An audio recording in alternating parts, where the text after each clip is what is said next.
Hello, this is Bappa Shantanu from evergreen yoga. আজ আমরা দেখব যে নাক ডাকার সমস্যা দূরকরণে আমরা কোন ইয়োগাটা করতে পারি। নাক ডাকার সমস্যা সবারই কম বেশি হতে পারে। কারো হয় শারীরিক সমস্যার কারণে, যে আমাদের নাকেরই যে নালীটা এখানে যেখানে আর কি মুখের সাথে জয়েন্ট হবে, ঠিক ওইখানে যদি আপনার মাংসপেশিটা বেশি মোটা থাকে, তখন দেখা যায় যে আমরা যখন শুয়ে পড়ি তখন ওই গ্যাপটা খুব কমে আসে। তখন হয় কি যে বাতাসটা যে পাস করবে, বাতাসটা পাস করতে খুব সমস্যা হয়। অনেকের হয় যে অনেক সময় ওটা বন্ধ হয়ে যায়। তা দেখা যায় কি অনেকে আপনাদের ঘুমের ভেতরও দম বন্ধ হয়ে যায়, নাক ডাকতে ডাকতে হঠাৎ করে দম বন্ধ হয়ে যায়। এটা কিন্তু অনেক বড় ক্ষতির কারণ হতে পারে, এমনকি যদি প্রবলেমটা বেশি মাত্রা হয় মৃত্যু পর্যন্ত হতে পারে। তো এটা শারীরিক ক্লান্তির কারণে হোক বা শারীরিক সমস্যার কারণে হোক, আমরা এটা দূর করতে পারি একটা প্রাণায়াম করলে যথেষ্ট। সেই প্রাণায়ামটার নাম হলো উজ্জায়ী প্রাণায়াম। রস্য উ, বর্গের জয় জয়, সাথে একটা নিচে আবার একটা ব আছে, আকার উজ্জা, আর লাস্টে হলো অন্তস্তয় দীর্ঘী। উজ্জায়ী প্রাণায়াম এটা কিভাবে করব একটু ভালোভাবে খেয়াল করবেন, কারণ আমি যখন পার্সোনালি ক্লাস নেই সামনাসামনি, তখনও দেখি যদি 20 জন স্টুডেন্ট থাকে, তার ভেতরে হয়তো 1 জন বা 2 জন টেকনিকটা ধরতে পারে, বাকি অনেকেই টেকনিকটা ধরতে পারে না। এই উজ্জায়ী প্রাণায়ামটা শুধু কিন্তু নাক ডাকার সমস্যা দূর করে তা না, এটা আপনার নাক ডাকার সমস্যা তো দূর করবে, প্লাস অনেকের হয় থাইরয়েড গ্ল্যান্ডে প্রবলেম হয়। থাইরয়েড গ্ল্যান্ডটা কোথায় থাকে? আমাদের এই যে কণ্ঠযন্ত্র, যেখানে আমাদের দেখেন আমাদের যে গলার এখানে উঁচু থাকে, এখান থেকে কিন্তু সব শব্দ তৈরি হয়। এটার ঠিক নিচে বোটায়ের মতো, মানে প্রজাপতির মতো একটা এখানে গ্রন্থি থাকে, আমাদের থাইরয়েড গ্রন্থি বা থাইরয়েড গ্ল্যান্ড। এই যে গলাটা বিভিন্ন চাপ দেন, দেখবেন এই যেরকম কাশি আসবে, মানে কি আপনি বুঝতে পারবেন যে কোথায় থাইরয়েড গ্ল্যান্ডটা রয়েছে। এভাবে দেখার দরকার নেই, জাস্ট বলে রাখলাম আর কি। এই থাইরয়েড গ্ল্যান্ডটা যদি কোনো প্রবলেম থাকে, হাইপার থাইরয়েড হোক বা হাইপোথাইরয়েড হোক, এটাও কিওর করে।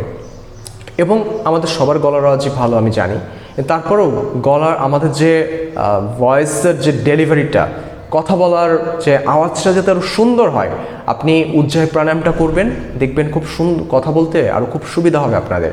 আপনার হয়তো কোনো জায়গায় প্রেজেন্টেশন দেবেন বা কথা বলবেন, তার আগে উজ্জায়ী প্রাণায়ামটা করে নিয়ে একটু গরম পানি খেয়ে নেবেন, দেখবেন গলার আওয়াজটা কত সুন্দর আসে। সো টেকনিকটা বলে দিলাম। এখন আমরা দেখি যে মেইন সমস্যাটায় চলে আসি, যে নাক ডাকার সমস্যা। এটা হলে আসলে আশপাশের মানুষগুলো খুব বিরক্ত হয়ে যায়, পাশের সঙ্গী বা সঙ্গিনী চরম মাত্রায় বিরক্ত হয়ে যায় এটার কারণে। আর অন্য মানুষের ক্ষেত্রে তো কথাই নেই। আপনি যদি সেই ব্যক্তিটা হয়ে থাকেন যে বাসের মধ্যে বা ট্রেনের মধ্যে আপনি একাই নাক ডাকতেছেন, তো সবার শত্রু হয়ে যেতে হয়, আসলে সবাই তাকায় থাকবে আপনার দিকে, এবং এটা আসলে খুব বিরক্তির একটা কারণ। এবং আপনি যখন জানবেন এরকম, আপনি দেখবেন যে খুব অস্বস্তি ফিল করতেছেন। এখন দেখি আমরা যে কিভাবে করব উজ্জায়ী প্রাণায়ামটা। আপনি যে কোনো আসনে যে কোনো জায়গায় বসে করতে পারেন। এটা মেরুদণ্ডটা যা সোজা রাখলেই হবে। কিভাবে করবেন? প্রথমে হলো ব্রিথটা আউট করে দিবেন, দমটা বের করে দিবেন। বের করে দেওয়ার পর আমরা শ্বাস নেব, শ্বাস নিয়ে আওয়াজটা করব। আমি প্রথমে একবার দেখিয়ে দিই, তারপর আপনাদেরকে আমি ব্যাখ্যা করে বলতেছি।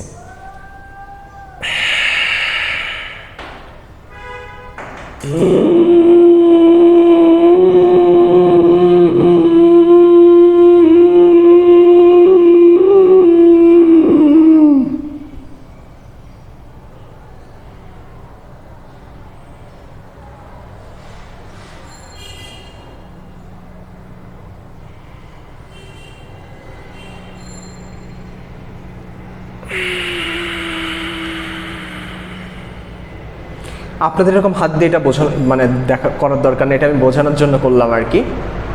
আবার খেয়াল করুন আমি কিভাবে করছি। প্রথমে আমি ব্রিথটা আউট করছি, দেন শ্বাস নেওয়ার সময় শব্দ করে করে নিচ্ছি। শব্দটা কিভাবে হবে? কণ্ঠের এখানে আমি সংকুচিত করে রাখি। এটা আপনারা যারা ধরতে পারবেন না, তাদের জন্য একটা টেকনিক বলে দিই। আপনাদের অনেক সময় হিচকি ওঠে, খাবার পরে এরকম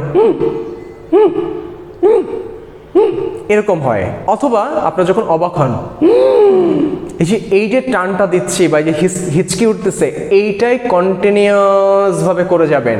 আপনি আস্তে আস্তে ব্রিথ ইন করবেন, কণ্ঠটা সংকুচিত করে রাখবেন, দেখবেন আওয়াজটা খুব সুন্দরভাবে হচ্ছে। তারপরেও যদি আপনাদের না হয়, আপনারা কমেন্ট বক্সে বা ইনবক্সে জানাতে পারেন। তাহলে কি হলো, আমি প্রথমে ব্রিথটা আউট করলাম, দেন শ্বাস নেওয়ার সময় আমি আওয়াজ করতে করতে করতে করতে করতে নিচ্ছি, যতক্ষণ ধরে পারবেন একটানা নেন। নেওয়া হয়ে গেলে এই থুতনি দিয়ে আপনার কণ্ঠের এখানে চেপে ধরে রাখবেন, আপনার যতটুকু সাধ্য ততটুকু প্রেশার দিবেন। দম কিন্তু বন্ধ রয়েছে। যখন দেখবেন দম ধরে রাখা সম্ভব হচ্ছে না, মাথাটা আস্তে করে সোজা করবেন রিল্যাক্সভাবে, দেন ডান হাত দিয়ে নাকের ডান ছিদ্র বন্ধ করে আস্তে আস্তে আস্তে আস্তে শ্বাসটা ছেড়ে দিবেন। আমি আরও দুবার দেখিয়ে দিই।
এই ছিল আমাদের উজ্জায়ী প্রাণায়াম। কতবার করবেন? যাদের সমস্যা খুব বেশি অ্যাটলিস্ট 10 বার করবেন। ভালো হয় ঘুমাতে যাওয়ার আগে একবার করে নিলে, মানে ঘুমাতে যাওয়ার আগে অবশ্যই করবেন উজ্জায়ী প্রাণায়াম, কমপক্ষে 10 বার। 50-60 বার আপনাকে করতে বলছি না, 10 বার করবেন। 10 বার থেকে শুরু করে আপনি 15 বার বা 20 বার করলেন, 10 বার করলে ইনাফ। অন্যান্য সময় করতে পারেন, আপনি সকালে উঠে যদি চান করতে পারেন। আর আমাদের প্রাণায়ামগুলো বা যোগ অভ্যাসগুলো আমাদের বলা হয় খালি পেটে করার জন্য, সেটা ভালো হয়। রাতের বেলা দেখা যায় যে আমরা খেয়ে ফেলি, কিন্তু এটা করলে খুব একটা বেশি আপনার ইফেক্ট ওরকম ব্যাড ইফেক্ট পড়বে না। সো ঘুমানোর আগে অবশ্যই আপনারা করবেন। আর প্রথম অবস্থায় আপনি কিভাবে বুঝবেন আপনার ঠিক হচ্ছে? আপনারা দেখবেন প্রথম অবস্থায় প্র্যাকটিস করতে গেলে আপনাদের যেহেতু এখানে ঘষা লাগে আমাদের থাইরয়েডে, দেখবেন আপনাদের কাশি হবে। ভয় পাওয়ার কোনো কারণ নেই, মনে করেন না যে এটা আবার করোনার কোনো সমস্যা বা ঠান্ডা লাগলো, ওটা না। আপনার টেকনিকটা ঠিক হওয়া মানে আপনার কিন্তু কাশি আসবে। সো ভয় পাবেন না, নির্দ্বিধায় করে যান। তারপরেও যদি কোনো সমস্যা থাকে কমেন্ট করে জানাবেন বা ইনবক্সে জানাবেন। সো ভালো থাকবেন, সুস্থ থাকবেন, টেক কেয়ার।